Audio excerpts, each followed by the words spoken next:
oportunidade de trabalho e que Deus nos ampare nessa noite. Começamos então, emoções curativas. Nosso primeiro slide, eu resolvi trazer a Via Láctea, que fala sobre a relatividade do tempo. Tá tudo bem? Posso continuar? Pode? Então tá bem. Relatividade do tempo. Quando a gente pensa em tempo, a gente vê quanto ele difere, dependendo do que a gente está fazendo, dependendo de onde nós estamos, com quem estamos. E eu lembrei que a Terra gira ao redor do seu próprio eixo, aproximadamente 1.600 km por hora. A Terra gira ao redor do Sol em aproximadamente 107.000 km por hora. O Sol gira em torno do seu próprio eixo 770.000 vezes por hora. E a gente olha para a rua, para um laguinho aqui nessa região da Flórida, e parece que está tudo tão parado, né? Então, o nosso tempo, a relação de tempo que nós temos e a relação de Deus com o tempo é muito diferente. E quando a gente tem uma diversidade, a nossa relação com o tempo muda mais ainda. Então, eu me lembrei de que quando eu fui para casa, no dia 20 de março, e eu sabia que eu ia ficar pelo menos 4 semanas em casa, né? A quarentena inspirava que nós teríamos 4 semanas para ficar recolhidos no recesso do lar com os nossos familiares. Eu pensei de pronto, nossa, 4 semanas, eu nunca tive 4 semanas para ficar em casa. Então eu pensei, bom, eu vou fazer faxina. Eu vou fazer faxina na casa, de ponta a ponta, e eu vou fazer uma faxina nas minhas emoções. Uma reforma íntima, que a gente diz que nunca tem tempo. E conforme a quarentena foi indo e as coisas foram mudando e a gente recebe milhares de mensagens todos os dias de incentivo, de ajuda, de estímulo, né? Pelo WhatsApp, pelo Facebook, que eu não conecto, meu esposo conecta, enfim. A gente foi recebendo tudo isso, aquilo só que gerou mais ansiedade, porque a gente vê tantas informações e a gente fica, meu Deus, será que eu vou conseguir exercitar? Será que eu vou me alimentar bem? Será que eu vou conseguir andar? Será que eu vou conseguir fazer todas as orações e as vibrações que as pessoas sugerem? E aquilo acabou me gerando mais ansiedade, né? O que é uma emoção distorcida, né? Então, a relatividade do tempo eu queria trazer para vocês aqui como desenho da Via Láctea, que é só a nossa, né? Considerando os bilhões e bilhões de Via Lácteas e de outras que existem, galáxias que existem no universo, para que a gente tivesse um pouquinho de auto-amor com a gente mesmo e realizasse que 4 semanas, que para mim agora já se transformaram em 8, não são nada no tempo de Deus. E que as nossas reformas e que as nossas alterações emocionais, elas vão se dar no tempo que tiverem que se dar, que nós vamos amadurecer as nossas emoções no nosso tempo. E que o nosso tempo não necessariamente é o tempo do próximo, é o tempo do nosso cônjuge, é o tempo dos nossos filhos, dos nossos pais, dos nossos amigos. Porque essa busca da cura pelas emoções, ela é uma busca individual e intransferível, que só a gente pode resolver. São as minhas emoções que eu trabalho de uma forma diferenciada e que eu preciso reajustá-las em algum momento da minha vida. Por que isso acontece? Se a gente for procurar a literatura espírita, a literatura em geral, como é difícil achar material sobre as emoções, porque a maioria dos livros traz assim uma pincelada de emoções, egoísmo, orgulho, raiva, medo, amor. E eles colocam muito numa conexão ou numa conotação de que muitas dessas emoções são negativas e que o amor, a beleza, a felicidade seriam positivas. Então, como se a gente devesse de alguma forma eliminá-las da nossa vida, do nosso dia a dia, para que nós fôssemos felizes. Em 1943, esse professor de uma universidade aqui nos Estados Unidos, Robert Plutchik, ele resolveu começar a entender melhor as emoções. E ele escreveu esse livro, onde ele fez uma correlação das emoções com as cores, com a cartela de cores, de 12 cores, né? Então ele falou que mais ou menos as emoções andariam em pares, mais ou menos como as cores, e mudariam de intensidade e de posição.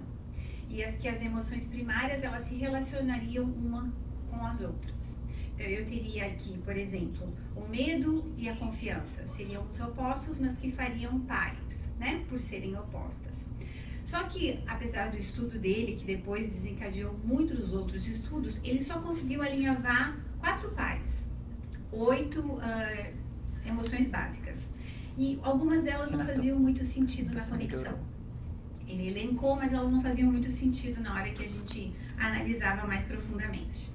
Depois desse, tem esse professor que é de Harvard, Paul Ekman. Esse escreveu um outro livro chamado Emoções que são reveladas pela nossa face, pelos músculos da nossa face.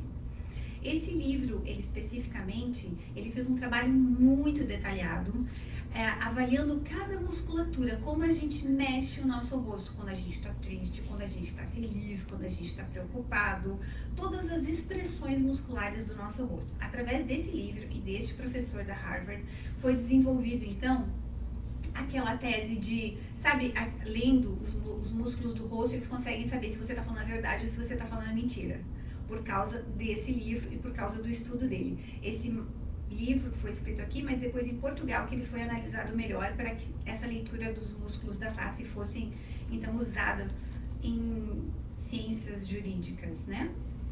Depois disso, nós temos mais já nos anos de 1990, o estudo do cérebro, que já é estudos menos evasivos, onde a gente conseguiu já avaliar melhor as posições e como que essas emoções alteravam a bioquímica do nosso cérebro, como que elas alteravam o nosso corpo. A neurociência nos permitiu então compreender que as emoções fazem parte de um funcionamento do cérebro primitivo, que a gente tem desde lá que a gente começou a ficar ereto, desde o homem primitivo. E essa descoberta, então, veio trazer o sistema límbico, que é o sistema das emoções, que quando está desregulado pode trazer doenças através psicossomáticas, né? Então, a gente tem assim, o nosso cérebro primitivo, que nós tínhamos lá, quando éramos primatas e fugíamos dos dinossauros, ele é rápido, ele é intuitivo. Em frações de segundo a gente muda. Quer ver quantos vídeos a gente recebe no celular que mostra uma criança chorando muito porque o pai tirou o celular? Porque ela perdeu alguma coisa. Quando você dá o celular e você dá aquele estímulo de volta, imediatamente ela começa a sorrir. Então é uma coisa, uma fração de segundos que muda. E a gente tem medo, raiva, rancor, alegria, tristeza, tudo muito rapidamente. Então a gente não fica um minuto numa emoção. Em um minuto a gente pode ter várias emoções primárias. Mas também essas emoções primárias, elas podem se aglutinar de forma que elas se combinam, que são as emoções híbridas, né? Então a gente tem assim, estou com ciúmes. Quem está com ciúmes está com um pouquinho de tristeza. Quem está com ciúmes está com um pouquinho de medo, né? Da perda. Quem está com ciúmes está também com um pouquinho de receio, antecipação do que vai acontecer, né? Então você fica ansioso pelo que poderá acontecer. Então, na verdade, as emoções primárias, elas se misturam. E essas combinações são únicas de cada um de nós, porque ela depende de como a gente foi trabalhando as emoções durante a nossa vida. Então a gente tem essa parte mais primitiva do nosso cérebro, são emoções rápidas, que a gente nem pensa e elas acontecem. E elas não só acontecem na expressão do nosso rosto, mas elas acontecem na nossa corrente sanguínea, o nosso corpo, o tônus muscular muda, tudo muda, né? As emoções, elas trazem desenho, né? A gente passa o recibo da nossa emoção com a parte muscular. E eu queria falar de uma das emoções, não sei porquê, mas eu magoo. Não sei se vocês magoam, eu magoo, né? Aí tem uma pessoa na minha casa, muito próxima, que quando eu magoo eu faço bico. Aí essa pessoa fala assim, tá bicuda por quê? E aí eu me dei conta que eu tô com essa pessoa só há 32 anos, é pouco tempo de convívio. E quando eu magoo e eu faço bico, quer dizer, eu passei o recibo e ele me pegou, eu tento tirar o bico e eu penso assim, nossa, me pegou, né? Aí eu falo assim, não, tal, né? Dou uma disfarçada. Aí eu, lendo o livro, eu descobri que a mágoa é uma tristeza por uma expectativa que não foi realizada. Então eu tinha a expectativa de que meu esposo talvez botasse água para esquentar o chimarrão. Como ele esqueceu, eu magoei. Mas não é bem assim, não. Eu faço por coisas sérias, né? A água do chimarrão é uma coisa que não é tão relevante na nossa vida. Eu tô só dando um exemplo. Então, eu pensei aqui, a mágoa é isso. É quando a gente fica triste, por quê? Porque a gente tem uma expectativa. A mágoa é ruim? Não, ela é uma emoção. Ela é uma emoção básica. Ela existe para nos defender de alguns gatilhos da vida. O que é ruim é a expectativa que a gente cria de que alguém vai fazer alguma coisa para nos fazer feliz, sabe? Isso é que é o ruim. Então, quando eu trabalho a minha emoção e eu entendo que eu me magoei por uma coisa, é uma expectativa, eu posso trabalhar isso. Mas eu só posso trabalhar isso se eu tiver entendimento disso. E é aí que as emoções são complicadas, porque elas estão pulverizadas em muitos livros. Se a gente olhar inteligência emocional, os melhores livros de inteligência emocional, de autoestima, eles não falam sobre as emoções de uma forma clara. É muito difícil. Eles dão umas pinceladas aqui e ali e a gente fica sem entender muita coisa. Então vamos para o conceito. As emoções fazem parte de um sistema, então, automatizado do nosso cérebro humano. De modo que pensamos que... As emoções fazem parte de um sistema automatizado do cérebro humano. De modo que possamos sobreviver, reproduzir e proteger-se. Esse, na verdade, é o próximo slide. Então, esse é o conceito é esse. O conceito das emoções. É uma resposta inconsciente, automática do nosso cérebro primitivo a um estímulo externo ou interno através dos nossos pensamentos. Então, toda a emoção é gerada por um estímulo, um gatilho. O que traz aquele estímulo pra gente? Esse estímulo também pode ser interno, quando a gente entra nas nossas gavetas da memória e busca lá na nossa memória eventos ruins, tristes, que nós tivemos eventualmente. A lembrança dos momentos tristes nos traz tristeza. Ela abala nosso psiquismo, ela nos afeta de tal forma que a gente chega a sentir aquele amargo na boca que a gente sentiu há 20 anos atrás, quando aquele episódio aconteceu. Então é bom que a gente, tendo consciência disso, a gente pode se educar, talvez reeducar aquilo que aconteceu que me fez triste, ou ressignificar aquele momento que me fez triste. Então é uma mudança mas para que isso ocorra, eu preciso ter consciência disso, sabe? Eu preciso ter consciência de que as emoções, elas podem, pelos estímulos externos, que a gente está convivendo a todos os momentos, e também por esse estímulo de memória interno muito antigo, que acaba azedando a nossa vida, fazendo com que a gente sofra desnecessariamente com emoções que estão lá presas no nosso passado e que a gente não conseguiu trabalhar. Por isso que Santo Agostinho fala, né?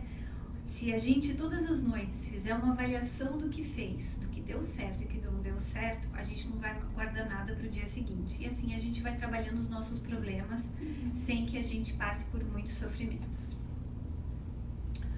O objetivo do nosso estudo, então, das emoções é a compreensão do funcionamento das emoções que nos levam a esse autodomínio, sobretudo de uma maneira saudável que nos traga cura e bem-estar. Então a gente já falou desses dois livros, né, que trazem as emoções de uma forma diferente. Agora eu vou trazer um livro que provavelmente vocês já viram, Haroldo Dutra Dias, A Bússola e o Leme. Esse moço, ele está fazendo agora, recentemente, o desafio dos 21 dias. Ele se encontra live com as pessoas às 21 horas na casa dele. E ele falou muito sobre as emoções. E ele colocou as emoções em pares. Como ele é um estudioso, ele conseguiu colocar mais 4, porque aquele primeiro professor, ele tinha falado das 12 cores, mas ele só achou 8 conexões, 4 parzinhos, né? 4 casaizinhos de emoções. Ele foi mais audacioso, estudou um pouco mais e conseguiu trazer pra gente 12 emoções, ou seja, 6 pares, que agora fariam todas as cores, né? Neste livro que é A Bússola e o Leme. Esse livro fala de várias coisas, mas basicamente o que ele quer é nos mostrar caminhos que a gente pode fazer através das emoções. Emoções colocadas aos pares por Haroldo Dutra. Primeiro par que ele colocou, o medo e a confiança. Então o medo é uma ameaça à minha integridade, né? Eu tenho uma pessoa que é muito próxima minha, que ela disse que ela tem tanto medo de cachorro, quando ela andava na rua com as crianças dela, 2 filhinhos, ela via o cachorro, ela colocava os 2 filhinhos na frente, né? Mesmo amando eles incrivelmente, mas acontece que isso era um ato instintivo. Eu vi uma palestra do Dr. Alberto Almeida, que ele falou que a mãe dele estava na fazenda e com o filho, e vinha vindo um búfalo, E ela pegou e puxou o filho e colocou o filho na frente dela como um airbag do búfalo. Instinto de sobrevivência. Isso tá no nosso cérebro. A gente não pensa, até que o búfalo chegue, eu saio correndo, meu filho vem atrás. Não dá pra pensar. É muito instintivo, então é muito rápido. Então, esse seria o medo. A confiança é o quê? É quando a gente se sente confortável. É quando a gente está aqui. A gente tem confiança de estar aqui. A gente se sente confortável, a gente se sente acarinhado nesse ambiente. Raiva é quando eu vejo um obstáculo. É quando eu quero fazer alguma coisa e alguém se opõe como um obstáculo àquilo que eu quero. Empatia é quando a pessoa, ao invés de se colocar entre mim e o que eu quero, ela faz uma ponte, ela me ajuda a chegar. Então eu acabo criando um laço de empatia com aquela pessoa. Surpresa é viver o hoje, o agora.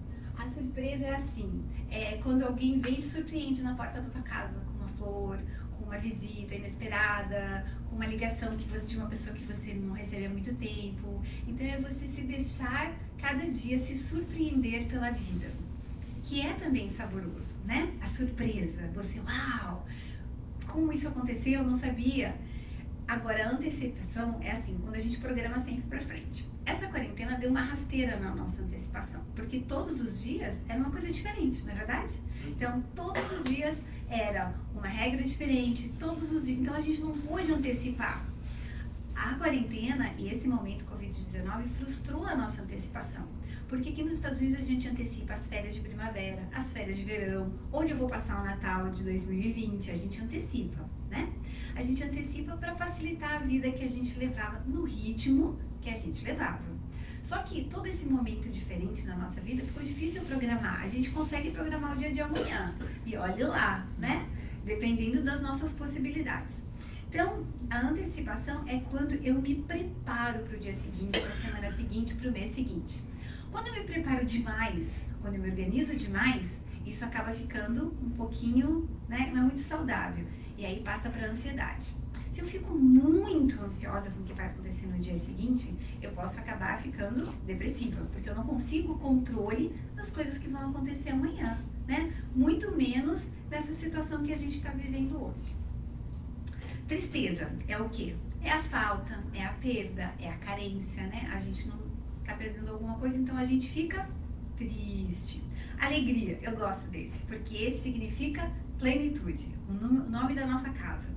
Ele traz abundância, então quando a gente está feliz, a gente tem abundância, a gente está pleno naquele lugar que a gente está. E depois tem o reconhecimento, participação, repulsa e atração. Eu gosto de falar da repulsa e da atração no sentido de que assim, a repulsa é tudo aquilo que a gente não gosta, né? Que a gente evita. E a atração é tudo aquilo que a gente gosta, né? Aquele sorvete que a gente gosta, aquele bolo que a gente gosta, aquele passeio de carro que a gente gosta, tudo aquilo que nos faz feliz. E a repulsa é aquilo que a gente não gosta, muitas vezes inconsciente, a gente não tem muito controle, né? Equilíbrio das emoções. Para que nós tenhamos, então, esse equilíbrio das nossas emoções, porque às vezes a gente tem a impressão que equilibrar ou usar as nossas emoções para a nossa cura é extirpá-las, né? Corta o orgulho, corta o egoísmo, corta a vaidade, vai cortando. Mas na verdade é o uso melhorado dessas emoções que a gente tem.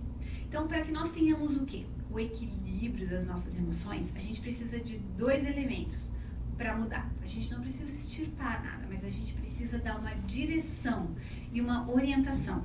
É como se a gente tivesse muito orgulho e a gente fosse mudar um pouquinho o contorno da nossa vela, do nosso barco. Mudar um pouquinho o leme.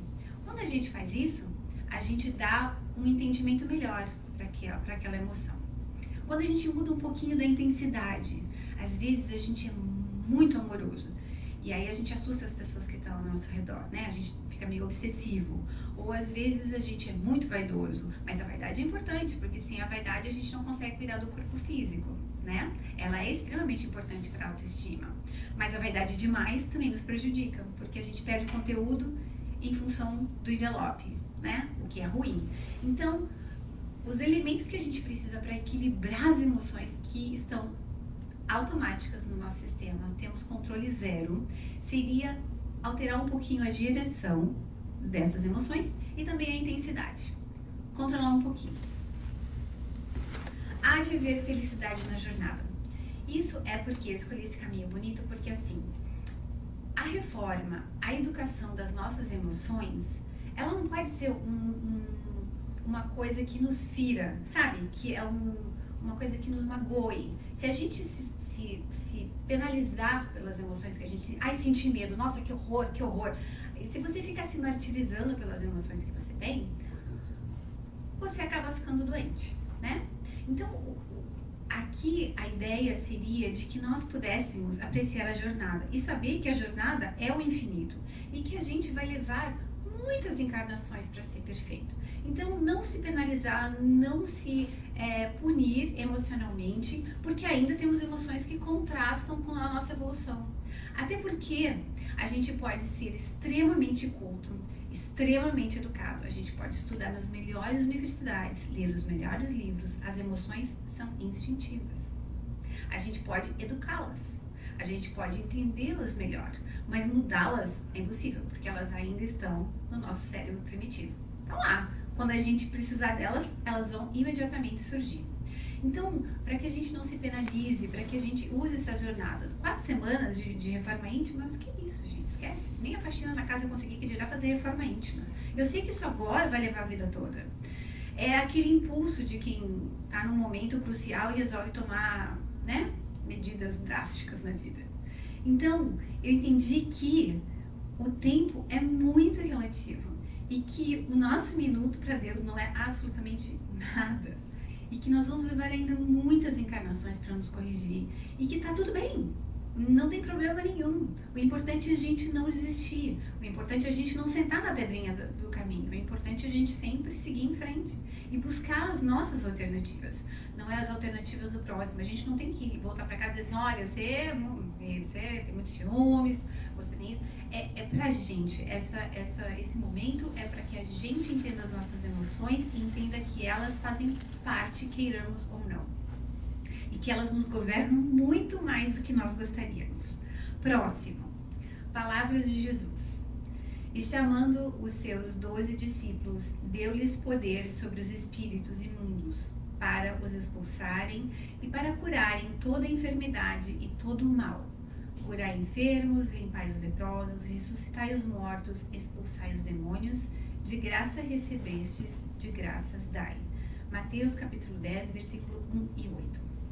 Eu coloquei essa foto que eu achei tão bonita, porque às vezes a gente tem a ingenuidade de pensar que Jesus escolheu 12 discípulos que eram perfeitos, que não tinham nenhum defeito, quando a gente sabe que isso não é verdade.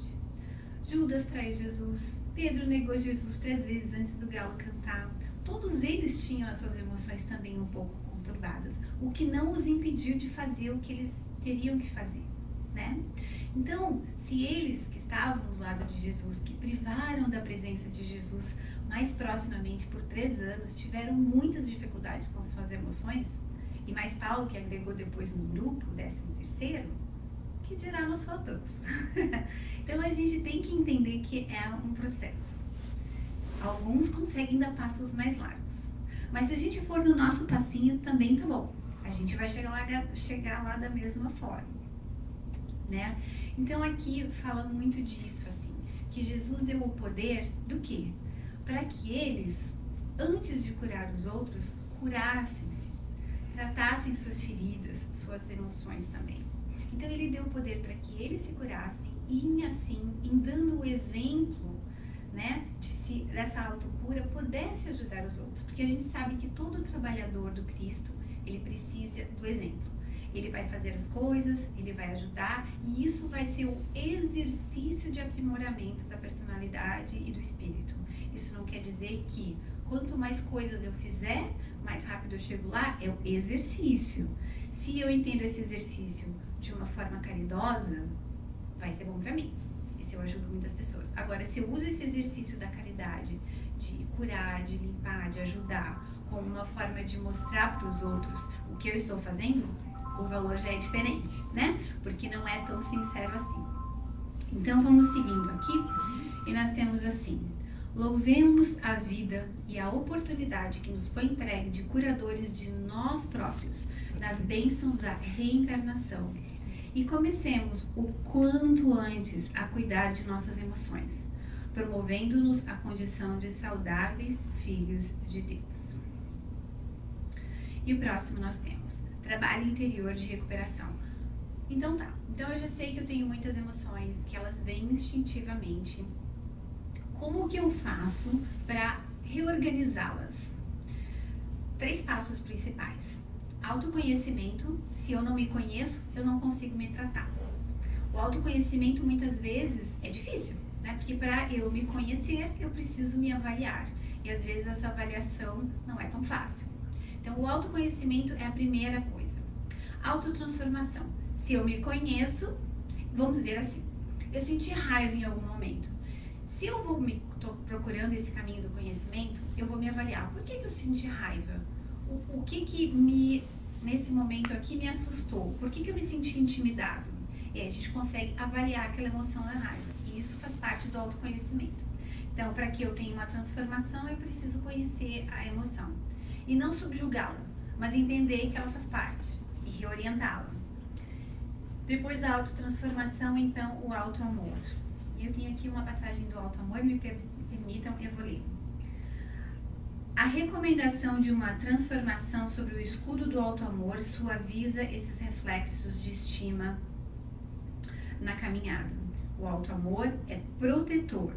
Quem se trata com acolhimento, mesmo reconhecendo as suas imperfeições, aumenta as suas chances de melhora e faz uso de suas medicações essenciais para a sua cura. A adequação do pensamento à realidade e o ajuste emocional e autoaceitação. Esse é o autoamor. Então, sem punições. A gente vai aos poucos e vai chegando lá. O próximo que eu trouxe é que, assim, como eu falei, os livros, na maioria deles, eles trazem as emoções muito pulverizadas. E eles quase que rotulam as emoções. Eles falam, com o amor ensinado pelo Cristo, nós conseguimos abafar as emoções não tão boas quanto a dor, a raiva, o ódio, tarará. E tem muitos livros que trazem, assim, as emoções básicas alinhadas com o egoísmo. Por quê? Porque o egoísmo realmente, quando ele está tão exacerbado, ele acaba sufocando e transfigurando as nossas emoções. Ele acaba trazendo as emoções com um realce de cores muito mais intenso. Então é assim, o egoísmo, ele ama, o egoísta ama, ele ama. Eu amo o seu geral, mas eu amo mais a mim mesmo. Primeiro eu, depois os meus e os outros se sobrar espaço, sabe? Tá vindo uma avalanche, eu me salvo. Olha, te amo muito, se você se salvar a gente se encontra lá, mas eu fui. Então esse é o egoísmo exacerbado que existe em muitas pessoas. É o egoísmo de você simplesmente ver os seus interesses. Você ama desde que, você faz caridade desde que a sua conta bancária esteja boa. Você ama o seu parceiro desde que ele satisfaça, né? Você tem uma casa sempre limpa, um alimento na mesa, você tenha todos os seus filhinhos muito bem vestidos, que tudo flua bem. Então o egoísta é assim, ele tá bem, tá feliz com você porque ele te ama, se tudo tá bem. Se não tá bem e não convém a ele, aí fica diferente. Aí ele prefere ele em primeiro lugar. E é sincero, o que ele tá falando é sincero, inclusive o amor por ele próprio. Então esse seria assim, esse egoísmo exacerbado, que dá uma tintura diferente nas nossas emoções. E o orgulho? O orgulho, tanto o egoísmo quanto o orgulho, eles são pilares da nossa autoestima, mas a gente está falando do uso extremado, né? O orgulho é assim, eu sou melhor, então não me importo com o que você pensa a meu respeito, não tô nem aí, eu sou melhor, sabe? O orgulhoso, ele se acha, no popular ele se acha, então ele pensa assim, eu sou o melhor, a tua opinião não me interessa. Se for crítica, então nem precisa, porque o orgulhoso, ele tem muita dificuldade em tratar suas emoções, porque ele se acha perfeito. Então como é que ele vai tratar as enfermidades, as emoções desordenadas, se ele se acha perfeito? Se eu não reconheço que tenho coisas a melhorar, porque o meu orgulho me impede, por isso é que o orgulho é um impedimento. Ele bem dosado, ele nos ajuda em muitas coisas. Por exemplo, nossa, que orgulho do meu filho, né? Ele fez isso. Nossa, que orgulho dessa casa, que mesmo com as portas fechadas está tão unida, tão conectada, tão amorosamente ligada. Temos que ter orgulho positivo disso, não é verdade? É um orgulho saber que mesmo com poucas pessoas aqui, a vibração dessa casa flui dessa forma. né? Então isso é motivo de orgulho, mas a gente foi desfigurando o orgulho, sabe? A gente foi se achando tão maravilhoso e fomos desfigurando essa emoção na nossa vida. Então, o egoísta ama, mas ama ele em primeiro lugar. O orgulhoso se acha, né? Ele é o perfeito, então não precisa de alteração, não precisa de mudar. As emoções dele nunca vão ser realmente ordenadas e nunca vão ajudar a curá-lo porque ele acha que não necessita. E a inveja? A inveja é uma coisa muito estranha. Porque a inveja é assim. Ela é difícil até de explicar num contexto, se você for ler num livro. O invejoso, eu vou contar aquela historinha da cobra e o vagalume. Sabe qual que é? Você tá no lago, o vagalume tá lá piscando. Aí vem a serpente. Olha o vagalume e arma o bote. Ela arma o bote e o vagalume foge. Ele é esperto. O que ele usou? Né? O medo, né? Tá lá. Os animais também têm medo, eles também têm o cérebro primitivo. Então o vagalume ficou com medo, fugiu da serpente. A serpente armou outro bote. Ele fugiu. Ela armou outro bote. Ele fugiu e assim foi até que o vagalume estava... cansou. Aí ele falou, um momento. Quando ele viu que a serpente ia comer, ele falou, por favor, um momentinho. Aí ela, pois não? Ele falou assim, eu sou da tua cadeia alimentar? Não. Eu te fiz alguma coisa que te coloque em perigo? Também não. Então por que você quer me comer? Não tô entendendo. Você pode me explicar? Não tem assim nenhuma razão, você não me fez nada, você não me atingiu, mas você brilha. Não tem razão. O invejoso não tem razão. Para que as outras pessoas não tenham inveja de você, só tem um jeito, é você não fazer nada. Você não faz nada, você não vai a lugar nenhum, você não tem nenhuma atividade. Porque a inveja, ela vai fazer parte da nossa vida constantemente, seja ela escrachada ou seja ela dissimulada, né? Que é aquela humildade soberba, né? Aquela humildade soberba é assim, nossa, olha a roupa que ela vem e se veste, como pode? Olha, eu não, mas eu não, ó, é o orgulho de ser humilde, sabe? A pessoa, ela se contrasta, ela se entrega o tempo todo. Então a inveja é isso, não tem explicação. É você querer uma coisa que você não se programou para ter. Mas se você olhar a inveja como um despertar na nossa consciência de algo que a gente poderia ter feito e não fez, aí ela passa a ser boa, né? Você pensa assim, nossa, olha, ele escreveu isso, eu poderia escrever, eu acho que eu tenho vocação. Sabe aquele poeta que falou assim, que não existe vocação? Existe, eu vou lembrar, provocação da vida. A vida te provoca e você desenvolve uma vocação por causa dessa provocação. Então pode ser que a inveja, usada positivamente, você fala, nossa, ele fez isso, mas eu acho que eu também posso fazer isso, eu também posso aprender isso, sabe? Então a gente estaria usando a inveja de uma forma construtiva, de uma forma positiva. Então a gente vê que todas as emoções, elas são boas, depende de como e da forma que a gente vai usar. E a vaidade é assim, eu sou bom, mas eu quero que todo mundo saiba. O orgulhoso não tá nem aí, porque ele se acha bom mesmo, então tá tudo certo. Agora o vaidoso não, o vaidoso é aquele que chega e fala assim, você sabe com quem você está falando? É esse. Ele não só é como ele quer que todos que estão no lugar saibam, entende? Então, no ciúme eu tenho um pouco de egoísmo, eu tenho um pouco de orgulho, eu tenho um pouco de inveja, eu tenho um pouco de vaidade, eu tenho um pouco de tudo. E essas emoções estão muito mescladas dentro da gente. E para que a gente possa usá-las em nosso benefício e nos curarmos. E se a gente fizer isso em nosso benefício, existe também uma passagem do livro que eu estava lendo, que fala das emoções, que fala assim, tudo que a gente faz de bom é exercício, mas eu só consigo aferir o quanto eu evoluí nas minhas relações próximas. Não adianta eu, no meu ambiente de trabalho, ser uma pessoa extremamente adorada se no meu lar eu sou severa demais. Não adianta eu ter um relacionamento super feliz com os meus amigos de outrora da escola, se com meu filho eu não consigo me relacionar tão bem, se eu sou uma mãe punitiva. Então, por mais que nós exercitemos a caridade, o bem e esse convívio aqui, eu só consigo avaliar e aquilatar o quão eu estou melhorando com as minhas relações na minha casa, com as minhas relações no meu mais íntimo. Se elas estão equilibradas, é sinal que eu estou indo no caminho certo. Se elas estão muito flutuantes, é sinal que eu preciso reavaliar de como eu estou fazendo isso e a maneira que eu estou usando para melhorar. Aqui estão 5 passos para aumentar a nossa autoestima. E me permitam, eu vou ler porque é um pedaço, é uma passagem de um livro de Nietzsche que fala Nietzsche para estressados. A gente sabe que os escritores têm coisas boas, a gente vai filtrando. Isso aqui eu achei que era uma coisa que ficaria muito bem no nosso trabalho de hoje. Porque a gente está falando da cura das emoções para cada um de nós, individualmente. Então ele fala assim: precisamos amar a nós mesmos para sermos capazes de nos tolerar e não levar uma vida errante. Lembra? Florir no caminho, andar pelo caminho e apreciar o caminho. Então ele fala lá: viva, desculpa, aí tem um errinho, né? Viva para si mesmo, não para o mundo. As pessoas que não sabem amar a si mesmas buscam constantemente a aprovação alheia e sofrem quando rejeitadas. Para quebrar essa dinâmica, a gente deve admitir que não podemos satisfazer a todas as pessoas. Então, amar-se em primeiro lugar. Até para que nós possamos amar o outro, né? Para que o outro não seja a nossa bengala.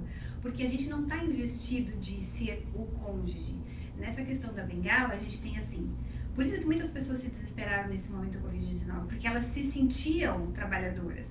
Eu era a Cláudia que trabalhava no hotel que eu trabalhava. No momento em que eu saí do meu trabalho, eu perdi aquela parte material que me trazia uma rotina, me trazia um bem-estar, me trazia uma segurança. Então eu me assustei porque eu não era mais a Cláudia que trabalhava lá.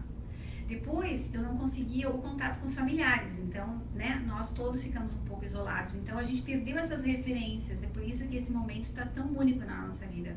Porque a gente perdeu as referências materiais e de uma certa forma emocionais do que nos fazia firmes, né? Por isso que esse ambiente dessa casa e o contato que a gente conseguiu manter apesar do momento nos trouxe um benefício espiritual muito grande, porque a gente não perdeu esses laços. Então, é quando a gente se investe do que a gente faz. Então, a gente ficou despido nesse momento da quarentena do que a gente fazia, muitos de nós. E isso nos traz uma certa nervosismo, digamos assim. Então, amar-se em primeiro lugar. Fuja das comparações. Elas são uma importante causa de infelicidade. Muita gente tem qualidades e atributos que você não tem. Mas a gente também tem qualidades e atributos que os outros não têm. Então, seja feliz na construção do teu próprio destino, sem te comparar. Não busque a perfeição, nem nos outros, nem em si mesmo, já que a perfeição não existe. O que existe é uma grande margem de melhora. Perdoe os seus erros, especialmente os do passado, porque já não podem mais ser contornados. E nem têm qualquer utilidade. Aprenda com eles para não repeti-los. E por último, pare de analisar.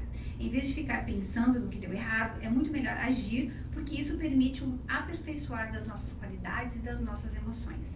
Movimentar-se é sinal de vida e de evolução. É sinal de quem anda para frente no caminho. Oração e meditação. Eu trago isso aqui como uma das maneiras em que a gente pode acalmar as nossas emoções, né? Sabemos que elas são instintivas, sabemos que quanto mais o nosso intelecto se aprimora, elas ainda assim vão existir. O que acontece é que nós fomos, com o tempo, desenvolvendo outras áreas do nosso cérebro, que precisa de um pensamento mais elaborado, mais cognitivo, que não é tão rápido quanto os instintos, e que foi nos trazendo um ganho. É por isso que nós estamos nesse momento na civilização. Mas harmonizar essas emoções que a gente tem com o conhecimento e o discernimento que a gente tem é extremamente importante. E nisso a oração e a meditação fazem um contraponto muito bom. Joana de Ângeles fala que quando a gente ora, a gente conversa com Deus. Quando a gente medita, a gente escuta a Deus.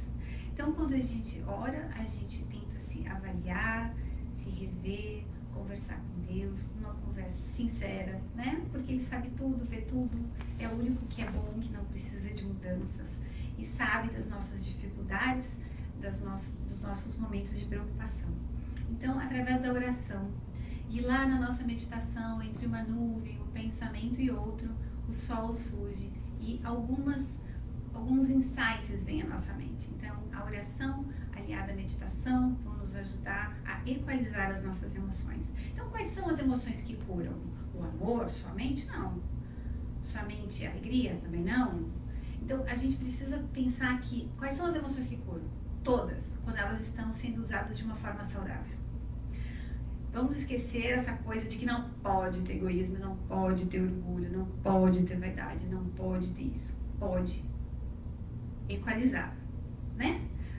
Para que o nosso Wi-Fi com Deus esteja liberado. Porque quando a gente se reveste de emoções de uma forma muito intensa, a gente acaba cortando essa conexão com Deus, né? Eu sou tão orgulhoso, para que eu vou falar com Deus? Imagina, né? Eu sou importante, eu sei o que eu quero, eu sei que eu sou maravilhoso, então eu não preciso desse contato com Deus. Então é importante que a gente tenha essa sensação. Todas as emoções são importantes. Elas se mesclam, não existe uma emoção sozinha, elas vão se combinar e as combinações vão diferir do momento, da onde estamos e de como aquilo se afeta o nosso psiquismo, né? Então, orar, meditar são ferramentas maravilhosas que podem nos ajudar a usar as emoções de uma forma adequada. Felicidade. E eu lembrei de uma musiquinha, eu estava ouvindo, felicidade é estar contigo todo dia, né? A gente podia cantar isso para Cristo, não é? Eu acho que é uma musiquinha muito boa, que faz a gente ficar feliz. A felicidade, portanto, consistirá sempre no bem-estar que se pode conseguir subjetivamente em decorrência da vitória sobre si mesmo e objetivamente criando situações de harmonia, de progresso, de conforto, de saúde e de alegria de viver. Para que a gente seja feliz, a gente pode usar todas as emoções sem perder nenhuma, usando elas de uma forma mais equilibrada. Que tal? Para terminarmos, eu coloquei esse jardim em homenagem à minha mãe, porque na rua dela, ela passou a quarentena inteira enfeitando o jardim dela. Todos os canteirinhos da casa dela, que não são canteiros, são vasos, ela planta. E a rua dela tá linda, então eu coloquei esse jardim em homenagem à minha mãe e para dizer muito obrigada pelo carinho, pela atenção e especialmente pela oportunidade de aprendizado que eu tive. Foi a palestra mais difícil que eu já fiz. Foi a palestra com o maior número de slides que eu já fiz e eu peneirei o máximo que eu pude, que na verdade deveriam ter sido muito mais. Mas eu também não queria que ficasse uma coisa muito prolongada. E para acabar, para que a gente tenha a felicidade em mente, eu tenho aqui, o seu Geraldo me deu um livro, Bilhetes Fraternais, e eu abri ao acaso ontem, que não é acaso, e saiu isso. Então que nós possamos nesse momento nos acalmar e prestar com atenção, porque isso faz muita diferença na nossa vida. A respeito do conhecimento de si mesmo. O conhecimento de si mesmo é, portanto, a chave do progresso individual. Livro dos Espíritos, livro 3º, capítulo 12, da perfeição moral. Todo espírito estudioso conhece a dissertação de Santo Agostinho sobre o ensino milenar, conhece-te a ti mesmo. As considerações deste espírito amigo, registradas por Kardec na questão 919 do Livro dos Espíritos, fazem-nos refletir sobre as dificuldades que ainda trazemos, não só para nos conhecer verdadeiramente, como também para colocar esse conhecimento na base do nosso progresso moral que nos cumpre realizar. Conhecer-se a si mesmo, saber identificar defeitos, reconhecer qualidades ainda incipientes é, sem dúvida, o primeiro passo para a renovação moral. Entretanto, como não existem saltos na obra da natureza, há que estabelecer um programa de ação com metas de início não muito ambiciosas, para que pouco a pouco nos sintamos mais fortes para alcançar os objetivos propostos. Busca conhecer-te, aceitando-te como és. Permite que o sentimento da caridade te bafeje o ser e usa-o não apenas em relação aos outros, mas em benefício de ti mesmo. Todavia, não te acomodes. Busca o progresso contínuo, dando um passo depois de outro, sem interrupções. Conseguirás assim, pouco a pouco, sem perceberes, a renovação moral que idealizas. Repetindo a sublime exortação do Mestre Jesus ao doutor da lei na narrativa do Bom Samaritano, digamos para nós mesmos, façamos isso e viveremos. Graças a Deus. Graças a Deus.